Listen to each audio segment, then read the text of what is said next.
If you're a wing player, then you probably already know how important skill and athleticism are. But the truth is, basketball IQ is what separates good players from great players. The best wings in the game, guys like LeBron James, Kevin Durant, and Jayson Tatum, aren't just talented. They know exactly when to attack, when to move the ball, how to create open shots, and how to make winning plays. And it's not just those superstars. Guys like Derek White, Mikal Bridges, and Jalen Williams are as good as they are because of their high basketball IQ. If you've ever felt like you're getting lost in the offense, struggling to make the right reads, or not getting the opportunities that you want, this video is for you. So if you're a wing player, or even if you're a guard or more of a forward, this video is going to give you everything that you need to make a bigger impact on the game, to become a smarter player, and overall supercharge your success really quickly. Let's get into it. I think the first thing that's important to understand as a wing player is what your role is, what your job is as a player who's not always going to have the ball in their hands. And the big thing that we have to understand is that you have to embrace the 95. What that means is that 95% of the time, you are not going to have the ball in your hands. And so much of our training and focus is on, well, what do I do with the ball? How do I get better with the ball in my hands? These dribble moves. And while that has its place, 95% of the time when you're on offense, you're not going to have the ball in your hands. So do you understand what to do in those moments? And that's how you become an elite wing player who can score points at a high level and create plays for your team at a high level as well. Now, the first area that is so important when it comes to this is cutting away from the basketball. And this stuff seems so simple and elementary. It actually is so important. Your teammate is screening for you. Do you understand how to make the right read off of the ball to create an opportunity for yourself? First, finding opportunities for backdoor cuts. So like I said, this could be when a screen is coming to you, and instead of using the screen, you go backdoor because your defender is overplaying it. It also could mean as you're on the wing, maybe your defender turns to look at the ball, so you make a quick backdoor cut, and those are opportunities for you to utilize and embrace the 95 and be great in that.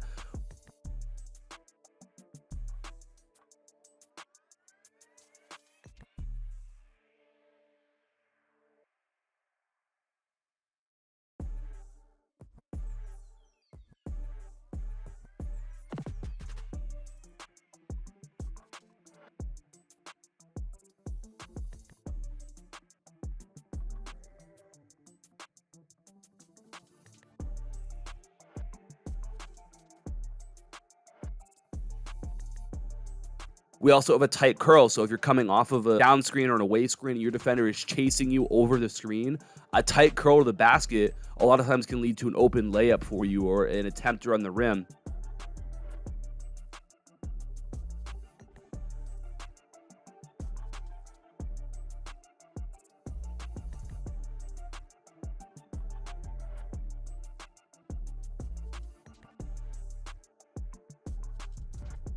And then looking for opportunities to get to what's called a 45 cut. All that a 45 cut is a cut to the basket from the wing. Generally, you're going to do this when either the ball is in the opposite low post or mid post. Great time for a 45 cut.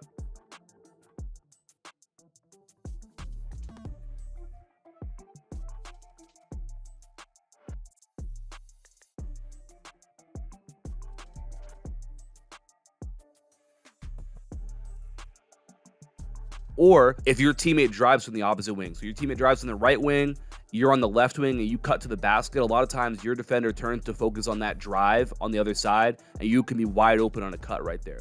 So just looking for those specific opportunities are going to be great ways for you to steal a couple points per game just by embracing and caring about the 95 and the time that you don't have the ball in your hands. The other aspect of the 95 is screening, and this is such a massive part. And again, it seems so elementary and you might think that it's kind of boring, but it's so important. When you're not sure what you're doing offensively, when you don't have the ball in your hands, you're just standing there and nothing's happening, the best thing you can do is go set a screen. Go set an away screen, ideally, okay? Because what you're going to do in these moments is that you're going to force the defense to move. And when we force the defense to move, that's what we call a trigger, because now the defense has to guard the screen a certain way. If you go set a screen and they chase your teammate over the top, your teammate can tight curl the basket. You just created something for your teammate by going and setting a screen and setting what we call a trigger. In the same way, what could happen is that you set that screen and your teammate goes with a backdoor cut and your defender has to help on that, and now you might be wide open right there. That goes into the most important part of scoring especially as a wing player, creating and attacking advantages. The big word that you have to keep in mind if you want to be a great offensive player, as a wing player especially, is the word advantage. The most obvious one is size or athleticism. So if you're way quicker than someone guarding you, that's an advantage to attack. If you're way bigger than them, advantage to attack right there. Those are the obvious ones.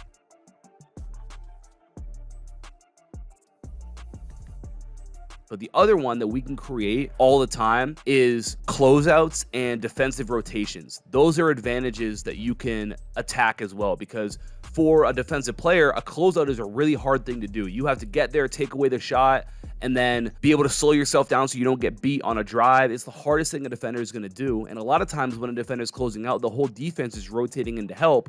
So you're going to be able to get to the paint, and the defense might be late in help. So those are opportunities that we want to look to attack as much as possible. Now, the big thing that players struggle with is, okay, when do I attack, or when do I move the basketball? When do I score? When do I pass? And I think the important thing is to be willing to play the long game. So you have the ball. Do you have an advantage to attack? Meaning, do you have a closeout to go at? And we can think of that as like a momentum advantage. So is the defender's momentum coming towards you? And if it is, that's an advantage you can attack right there. That's a good time to drive. If it's not, and you don't have a size or athleticism advantage, that's when you want to move the basketball and then go set a screen, which is a trigger, right? So if you have an advantage, attack it. If not, move the ball and then you set a trigger. And then a lot of times what that trigger is going to do is that's what's going to create the advantage, whether it's for you or for your teammate right there. Now, diving even deeper into reading your on-ball defender, there's really one read you need to be able to make if you want to know when to drive and when to pass. And it's simply the chest to chest or shoulder to chest read. So if you are chest to chest with your defender, that means that they're going to be between you and basket, meaning they have the advantage, right? Your goal is to get to the basket and they are between you and basket. That's their advantage. So in those moments, like we talked about, that's when you want to move the basketball and then go set a trigger for somebody else. And we're going to keep doing that until we eventually get what's called a shoulder to chest advantage. So you put the ball on the floor, a defender closes out to you, and your shoulder is in their chest. That means that as long as you keep driving, you're either going to get fouled or you're going to get yourself to the rim, because now they're not between you and basket and you have the advantage. So we want to hunt that shoulder to chest advantage whenever possible. And we want to be able to recognize that as a great opportunity to keep driving. Okay. And again, we're going to get that advantage by making sure that we attack that momentum advantage to a closeout, or obviously attacking a size or an athleticism advantage as well right there. And then another part of the 95 right there is figuring out how to get open shots as a wing player, right? Open catch and shoot threes are a big part of being a great wing player. When you look at the best wing players in the world, a big part of the game for them is catch and shoot threes, right? Even breaking down Kevin Durant's game, we think about Kevin Durant as being this guy with this crazy deep bag and, you know, he's able to make these really tough buckets and all that sort of stuff, and he is, but he also is really, really simple when he can be. So catch and shoot threes, understanding when to relocate so that he has an angle. And what we want to be able to do is that whenever your teammate drives, or whenever your team gets a low post touch and you're on the perimeter, you want to make sure that you relocate. So usually the most simple way to look at this is that when your teammate drives baseline, you want to relocate towards the baseline. If they drive towards the middle, you want to lift up towards like the top of the key or higher up on the wing so that your defender is not in the passing lane, they can move the ball to you. And also, if the ball goes into the post, we want to also relocate up or down, because again, your defender is going to be in help and they're going to be in the passing lane. So when you relocate up, you create an angle that your teammate can kick the ball out to you, and that's how you consistently create open catch and shoot threes for yourself as a wing player. So probably the biggest mistake that I see from wing players, especially at the high school level, is not being willing to play the long game. And I kind of mentioned this, but you have to know when to attack versus when to be patient, because your understanding of that is going to determine how successful you're going to be as a scorer and as a playmaker for your team. So a really common mistake is driving too early in the possession before there's an advantage to attack. And if you're going to attack in like neutral situations where there's no advantage, it's going to be really, really difficult for you to consistently win and score and be successful. You're just going to do a lot more turnovers and just a lot more wasted dribbles and wasted possessions for you. The sign of a mature player is their ability to be patient and play the long game on offense. All that means is that we have to understand that the longer the defense has to move, the more likely an advantage is going to be created for your team and for you. So you catch the ball, you see chest to chest and no momentum coming at you, so no closeout to attack, and obviously not a huge mismatch in terms of size or athleticism. That means you got to move the ball. So no advantage. I'm going to move the ball. I'm going to go away and set a pin down, and the ball's going to move again, and then the ball's going to rotate back to me. Now the defense had to shift and rotate and maybe switch different things. And now the next time I get the ball, now a closeout's coming at me. Now the defense is late in their help rotations, and I have an advantage to attack. Or I move the ball because I don't have an advantage. Ball moves a couple more times. They switch somebody onto you who now all of a sudden is smaller than you or is not as athletic as you. And now when you get the ball back, you have an advantage to attack right there, okay? But you have to be willing to play the long game and say, hey, I don't have anything right now. I've got to be willing to make the simple play, move the ball, go set a trigger for somebody else. And that way, the next time the ball comes back to me, it's much more likely I'm going to have an advantage to go at. And guess what? I might not have one the next time. So I'm going to go set another trigger. And then the next time it comes to me, the likelihood of me having an advantage is even higher than that before. A mature player, a successful wing player is willing to play the long game and be patient and understand that if you don't have an advantage to go at, momentum or size and athleticism, move the basketball, be patient. And the next time it comes to you, you're going to have a better chance of having that advantage right there. Now, let's talk about how you can train your basketball IQ effectively. And there's a few different ways that we can do this. The first way we can do this is by watching your own games, right? So if you have access to Huddle or Synergy, or even just you record your games on an iPad or on a camera and you're able to watch it back, looking through and trying to find the things that we've mentioned in this video. Okay, did I have a closeout to attack? Did I have an advantage to attack? Did I try and attack when there was no advantage and maybe that led to a turnover?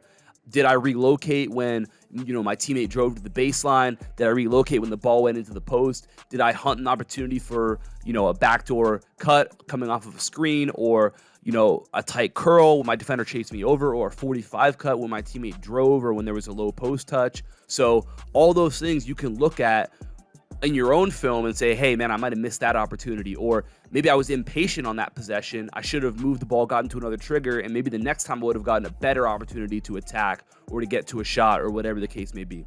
That's the first way, and that's probably one of the best ways to become a higher IQ player. If you don't have access to your film, or even if you do, another thing you can do in order to become a higher IQ player is by watching some of the best wings play and trying to pick up on what makes them successful. What are they able to do? Guys like Kawhi Leonard, Jayson Tatum, Jimmy Butler, Kevin Durant, all these guys who are super successful wing players. And like I mentioned, it doesn't have to be the superstar players. It can be guys like Derek White and, these more like typical 3-and-D players who just do their job at a really high level. Watch them and see what makes them successful, what goes into each play, and try and pick apart like the small details that you see. Derek White did this when his teammate drove right there, or when he caught the ball and his defender was closing out on his high side, he did this to be able to get himself a driving lane.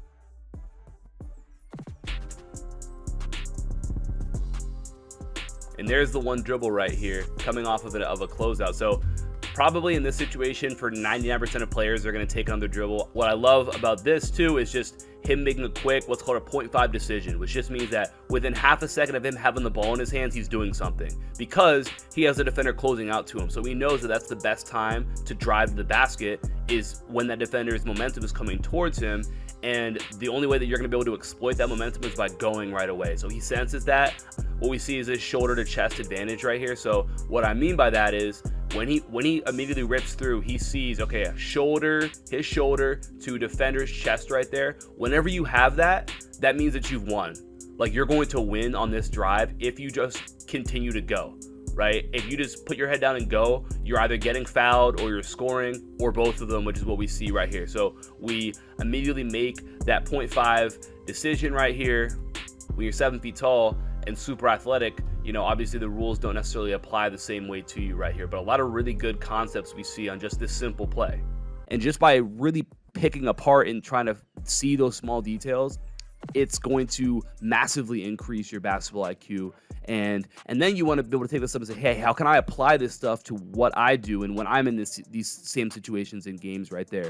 And when you pick up on those patterns, it's going to make you a much smarter player when you do it consistently. So Find players that you want to watch that, maybe play similarly to you or are in similar situations. And then the third thing is playing in what I would consider controlled environments, but that might even be more than you need to have, right? You just want to make sure that when you play, you're purposeful with what you're doing. So what I mean is this: when maybe you call up a couple of your friends to play some 2-on-2, play some 3-on-3, and you try and hunt those opportunities to attack advantages like we mentioned earlier. And, you try and work on, okay, if I don't have anything, go set a trigger, see what I can create coming off of that right there. And so when you do that, like, you're just purposeful with what you're trying to work on. Maybe you go and play pickup at the YMCA or at the park or whatever, and you're working on these same things. Okay, how do I make sure that I create advantages, attack advantages? I don't have one, I got to move the ball, hunt opportunities for backdoor cuts, tight curls, 45 cuts, all the stuff that we're mentioning right here. Are you going into those games purposeful about doing that? Yeah, I could probably shoot this contested shot right now because it doesn't really matter. Maybe I could even make it, but I want to work on getting better at creating simple baskets for myself and simple opportunities. So I'm going to move the ball and get to a trigger right here. That's how you use games and pick up and all that sort of stuff to get yourself better. And that's one of the best ways that you can improve your basketball IQ, is by going into those situations with a purpose, with a focus. You can say, hey, I don't care if I win this game. I don't care if I make every shot. I only care if I put myself in this situation that I'm trying to work on. And if I do that, then that's a successful day for me. That's a win for me. That's all that I care about. Ultimately, if you want to be an elite wing player, if you want to take your game to the next level, it's all about making better decisions and having a high basketball IQ, learning how to recognize and attack advantages, and knowing when to be patient and play the long game and move and go set a trigger for somebody else. The best players have a mental edge. And if you start applying the things that we talked about in this video, you're going to see it make a massive impact on your success as a player. Now, if you're serious about taking your basketball IQ and overall success to another level, I want you to click the top link in the description down below to get my free basketball IQ masterclass. This is an hour long. This masterclass dives even deeper into some of the stuff that we mentioned in this video right here. It's going to help you learn how to score more points, create more for your teammates, and overall just play with way more confidence, way more success on the court. And like I always say, I think that you take the things that we talked about in this masterclass, you can immediately add 6 or 8 points per game to your average right now just by understanding these things. Like I said, if you're serious about taking your basketball IQ to the next level right there, make sure you check that out. Top link down below, completely free. It's an hour long, and I've gotten so much great feedback about players who have completely transformed the way that they view the game of basketball just by going through this masterclass. So top link down below. I appreciate you for watching. Talk soon. Peace.